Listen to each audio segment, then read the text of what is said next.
Donc ici, nous avons un schéma où on va donc observer les organes lymphoïdes, que ce soit primaire ou secondaire. Donc nous allons commencer par les organes lymphoïdes primaires. Donc on a parlé de deux organes lymphoïdes primaires, la moelle osseuse, comme vous le savez, c'est à l'intérieur des os. Voilà, donc c'est à l'intérieur des os et c'est à ce niveau que toutes les cellules donc, de la lignée sanguine sont fabriquées. Et bien sûr, y compris les lymphocytes, que ce soit les lymphocytes, puisque les lymphocytes, les macrophages, les polynucléaires ou autres, ce sont donc des cellules, des globules blancs, donc en langage courant.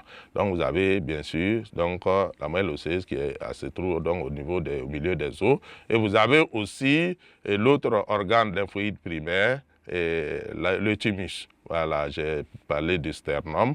Donc, vous voyez, à niveau donc la partie sternum, là, on va trouver donc le thymus à ce niveau-là. Donc, voici donc les deux organes lymphoïdes primaires, le thymus et la moelle osseuse. Ensuite, on a parlé des organes lymphoïdes secondaires.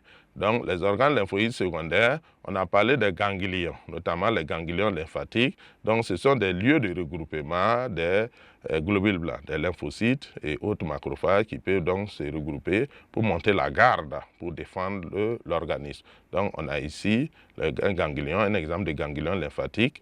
On a également ici la rate, voilà, qui est un organe un peu mal connu par les uns et les autres, mais qui se trouve donc dans l'organisme et qui joue un rôle très important dans la défense et dans l'élimination souvent de certaines cellules mortes pour débarrasser donc l'organisme de ces cellules mortes-là. Ensuite, on a les amygdales. Les amygdales, j'ai parlé de paires, donc il y en a deux au niveau donc de la gorge, donc qui vont donc également constituer des lieux donc de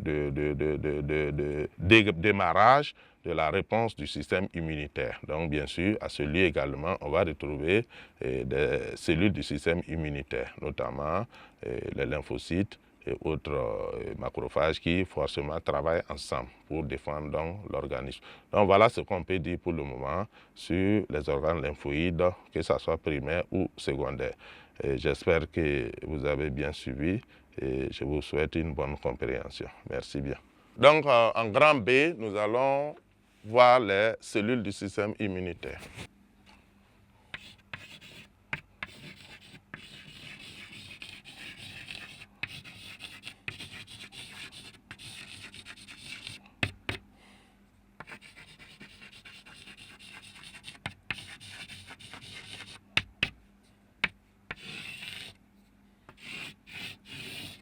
Donc, toutes les cellules du système immunitaire sont élaborées dans la moelle osseuse des os. Donc, comme cellules du système immunitaire, nous retenons les polynucléaires ou granulocytes.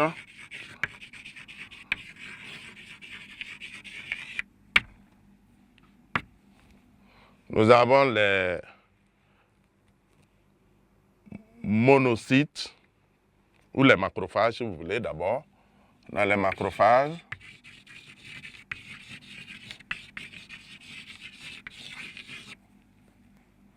Et on a les monocytes. Et bien sûr, on a les lymphocytes.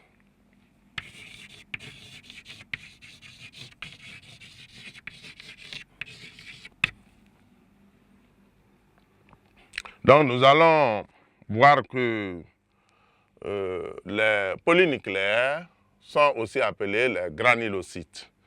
Donc, ce sont des cellules que nous allons voir en premier lieu et qui jouent un rôle important, notamment dans l'immunité non spécifique. Donc, on va voir en petit 1 les polynucléaires ou granulocytes.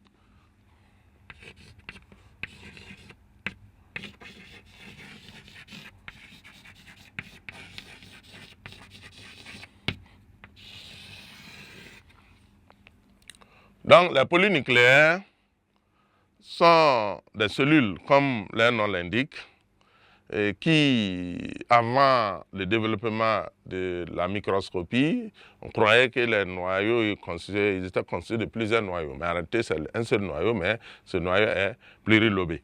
Donc, on a donné le nom, bon, par la suite, on a laissé polynucléaire, mais en réalité, c'est un seul noyau. Le noyau seulement est plurilobé.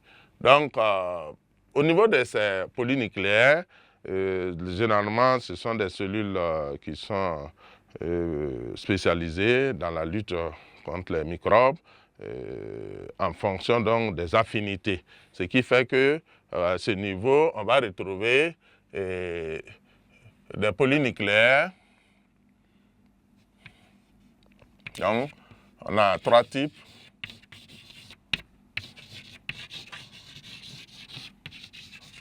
De polynucléaires, qu'on appelle aussi granulocytes. On a les polynucléaires qui ont une affinité pour les acides, les milieux acides, qu'on va appeler éosinophiles.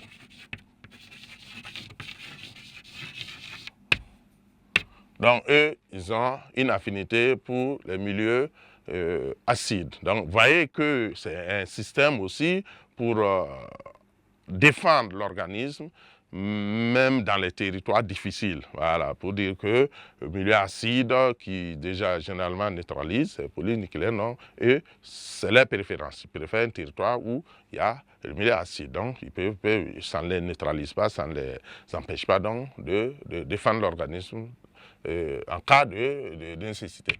Il y a également les